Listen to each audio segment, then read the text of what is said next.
Top quality और consistent performance के लिए सिर्फ सिल्वर पंप्स। टॉप क्वालिटी और कंसिस्टेंट परफॉर्मेंस के लिए सिर्फ सिल्वर पंप्स, नाम याद रखना।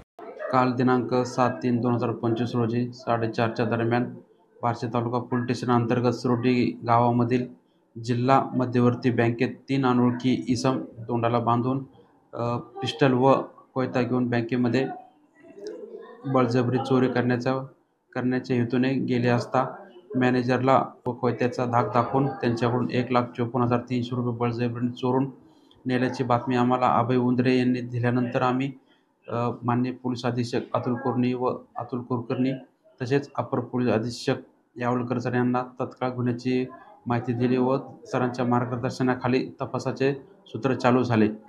सदर तपासामध्ये बार्शी तालुका डिव्हिजनमधील Vairag police station, Mhada police station, Barshi taluka व शहर पोलीस स्टेशन व अख्ख्या जिल्ह्यामध्ये नाकाबंदी लावली। तसेच ग्राम सुरक्षा दलावरती कॉल देऊन सर्व पोलीस पाटील व गावातील लोकांना अलर्ट केलं व आरोपीचं कोणत्या दिशेने आले याबाबत माहिती काढून आमच्या काही अंमलदार पानगाव मार्गे त्यांच्या पाठलाग करीत होते। तसेच काही अंमलदार बार्शीकडून त्यांचा पिछा करीत होते।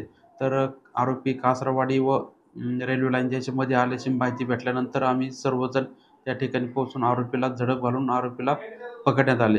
आरोपीला पकडल्यानंतर त्यांची अंगझडती घातल्यानंतर त्यांच्याकडे एक पिस्टल, एक कोयता व 99,543 रुपये आरोपीकडून हस्तगत करण्यात आलेले आहे। आपल्याला सदर कामगिरीमध्ये सागर शेंडगे, सिद्धेश्वर लोंढे, युवराज गायकवाड, दिलीप डेरे, बार्शी शहरचे डीबी टीम आम्ही स्वतः व पोलीस अधीक्षक यांच्या मार्गदर्शनाखाली आरोपी अटक करण्यात आलेले आहेत। तसेच आरोपींना आज कोर्टामध्ये हजर करून 5 दिवसाचा पिशार मिळालेला आहे। आरोपींची नावे काय होती? त्याच्यामध्ये आरोपी एक सागर अशोक बोकेपुढे वय 27 वर्ष राहणार बार्शी, दुसरा करण किसन लोंढे वय 19 वर्ष राहणार भीमनगर व तिसरा आरोपी हा विधी संघर्ष आरोपी आहे 3 नंबरचा। साहेब नेमकं काय घडलं होतं रेल्वे रोडाच्या इथं? त्या आरोपींना पकडताना तिथं काय घटना घडली की आम्हाला माहिती भेटली की आरोपी कासारवाडी रोडने बार्शीकडे येत आहेत। तर रेल्वे रोडला तिथं फाटक आम्ही पाडलं होतं व तसेच सर्व गाड्या अशा रोडला आडव्या लावून नाकाबंदी केली होती। तर आरोपी आल्यास त्यांना आम्ही पकडण्यात यश आले तिथे।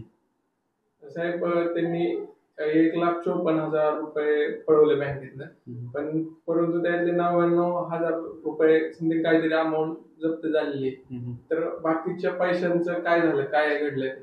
बाकीच्या पैशांचा शोध चालू आहे। ते 1-2 ठिकाणी पडलेले पण आहेत गाडीवरून।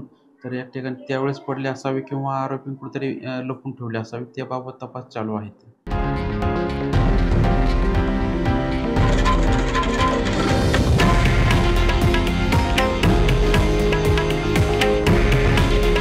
हे आहे देशातील नंबर 1 न्यूज नेटवर्क आणि आपण पाहत आहात TV9 मराठी।